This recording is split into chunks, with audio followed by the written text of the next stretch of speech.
me kolegët e tij opozitar, kur i paralajmëroi se sot do të votonin udhëtimin e tij në Shtëpinë e Bardhë, ku siç tha ai do të ulej për krah presidentit Trump.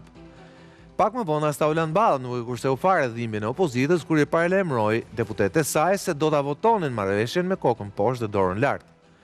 Dhe kështu ndodhi, edhe Gazmend Bardhi, si gjithnjë e ktheu në forcë kartonin e shill dhimbjen e rrëzimit për pjekjeve të tija të pakuptimta për të hequr emrin e kryeministit nga marrëveshja për bordin e paqes.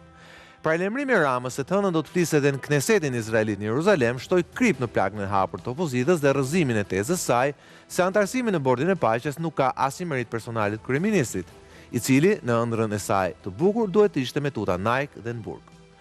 Si për ta thelluar ironinë e momentit, gjykata kushtetuese pasdite pranoi të shqyrtojë një ankim të demokratëve për bllokimin e kërkesës tyre për ngritjen e një komisioni hetimor kuvendor për çështjen McGonigal.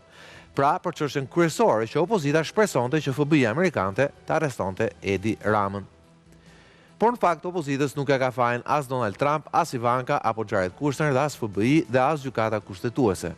Pasi humbi kohë dhe para për të qenë e pranueshme për administratën e re Trump, pasi u lëkun si gjete fiku nga pozita sovraniste të ato trumpiste, ajo humbi dhe busullën në orientimit ideologjik që ja përsaktonte si e shkuara, ashtu dhe rrethanat. Sot Partia Demokratike humbet dhe shansin e artë që ajo të ri-identifikojë si forcë europianiste, qoftë duke qenë kritike ndaj bordit paqes, ashtu si në fakt ka qenë dhe Bashkimi Evropian. Kujtoj se nga vendet e Bashkimit Evropian, vetëm Hungaria ka marrë pjesë dhe sigurisht nesër apo pas nesër, qëndrimi i qeverisë Rama ndaj bordit paqes mund të krijojë aty probleme në komunikimin me Brukselin në një fazë delikate të integrimit. Dhe këtu kujtoj jo rastisht se pasaporta europiane dhe jo ajo amerikane është premtimi vetëm elektoral i Edi Ramës në 11 maj 2025. Sot opozita duhet ta mbërthente Edi Ramën vetëm me një pyetje të thjeshtë para se të votonte me kokën poshtë dhe me dorën lart. Zoti Rama, ky bordi i paqes na afron apo na largon me Europën? Dhe në fakt ky duhet ishte diskutimi sot në një parlament normal ku opozita dhe qeveria të bënin një debat serioz për të ardhmen e vendit në këtë kohë ankthi botëror.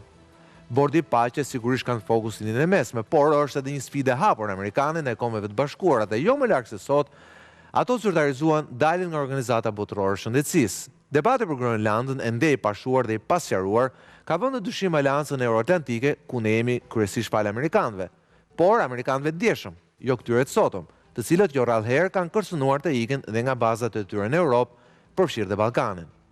A mundet kombëve shqiptar të mbjetojnë një situatë e tillë?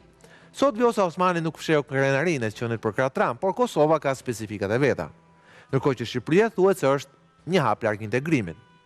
Por nëse Rama ulet në Washington për një marrëveshje ku nuk është as Meloni, as Macron, bile as Mitsotakis, ana largon kjo marrëveshje së paku edhe një hap tjetër nga integrimi. Edhe për këtë do të flasim sonte. Sigla.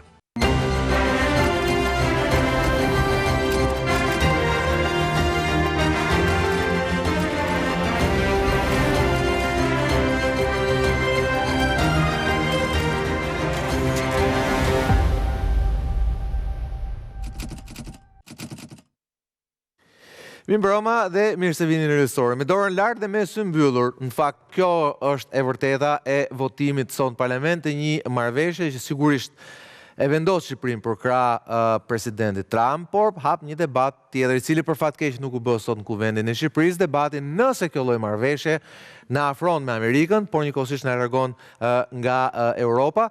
Sigurisht do të diskutojmë edhe për këtë, por fillimisht do të flasim padyshim edhe për debatin sot politik në Tiranë. Me mua sot në studio jam Pascal Milo, ish ministri i punëve të jashtme. Mirëmbrëma profesor. Faleminderit që jeni me mua sonte.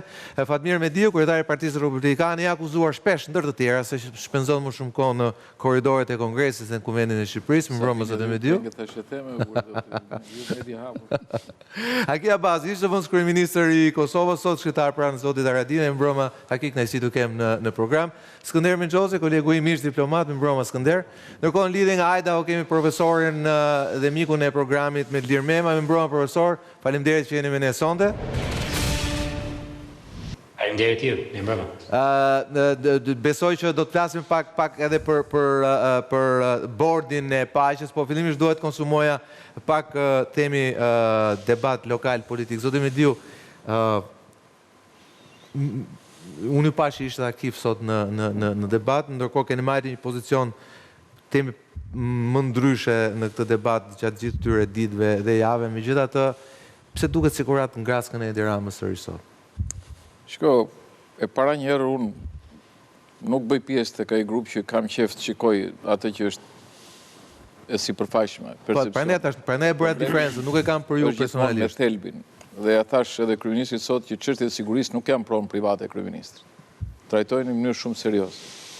Dhe në këtë pikpamje mendoj që kur ti flet për një marrëveshje të re apo një marrëdhënie të re, duhet të kesh në konsiderate para kushtetutën e vendit tënd, respektimin e kushtetutës, e cila nuk është çështje qefi, por çështje e detyrueshme për qeverinë edhe për deputetët. E dyta, duhet parë statusi që ke në pikpamjen e marrëdhënies ndërkombëtare.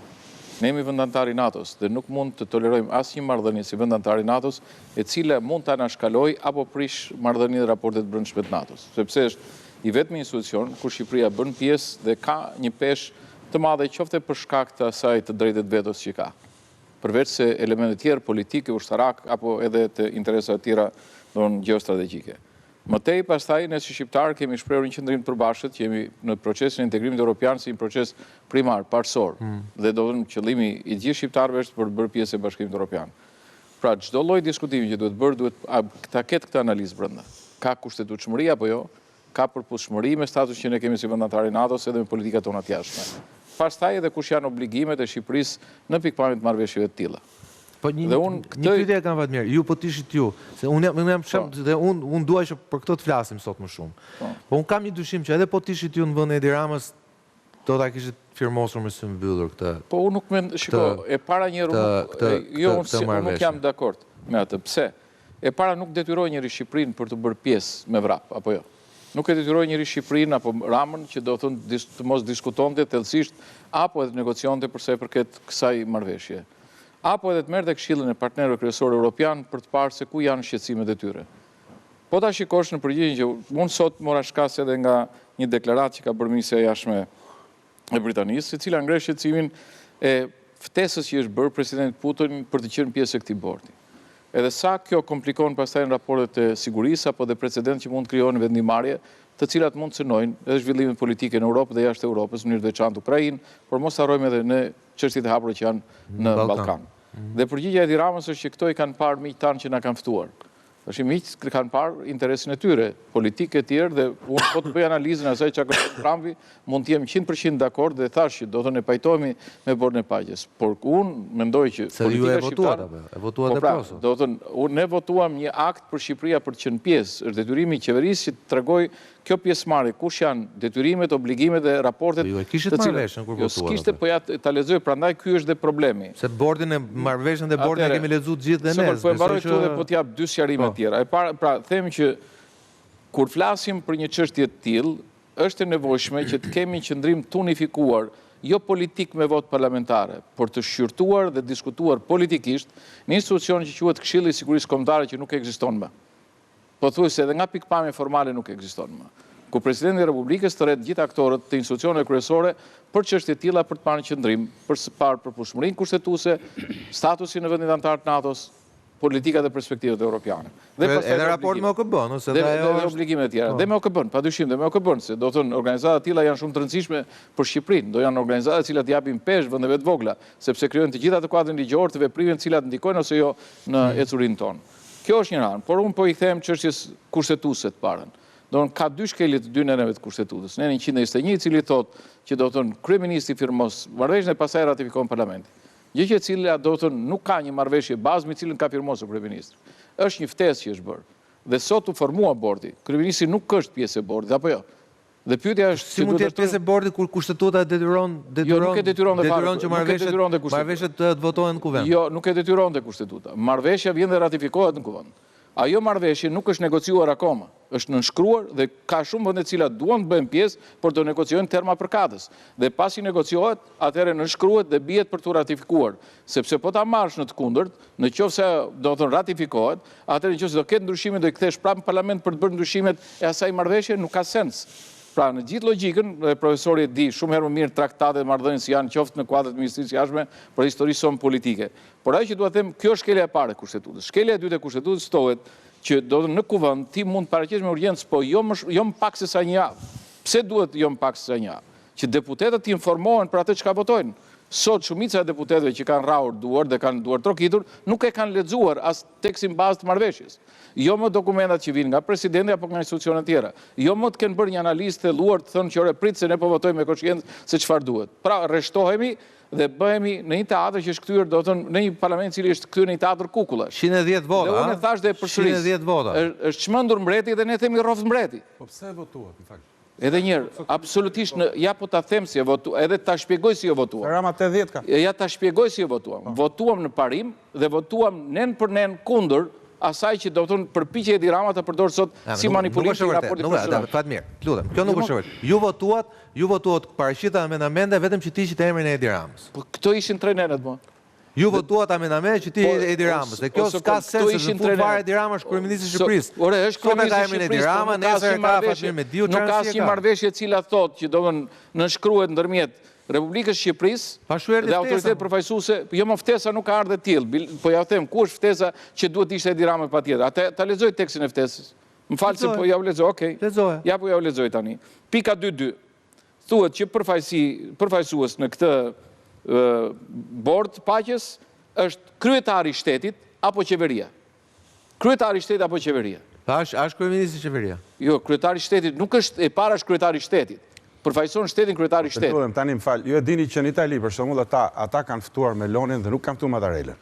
Tani ta themi tamam. Po dhe ftesa thotë dear prime minister Rama. Donald Trumpi i ka këtë lloj përzgjedhjes të tilla. Donald Trumpi ka interesat e veta. Apo e lexojmë. Ja ku e kemi rastin e Kosovës. Thotë ja dërgoi presidentin e Republikës. Megjithatë, edhe një herë, Kosova ka edhe një marrëdhënie kushtetuese pak më ndryshe se ne te politika jashtme. Jo të njëjtë me ne në politikën e jashtme. Ka më tepër forcë, domethënë sipas kushtetutës presidenti i Republikës se sa çka presidenti. Tutën e ka qeveria. Një minutë.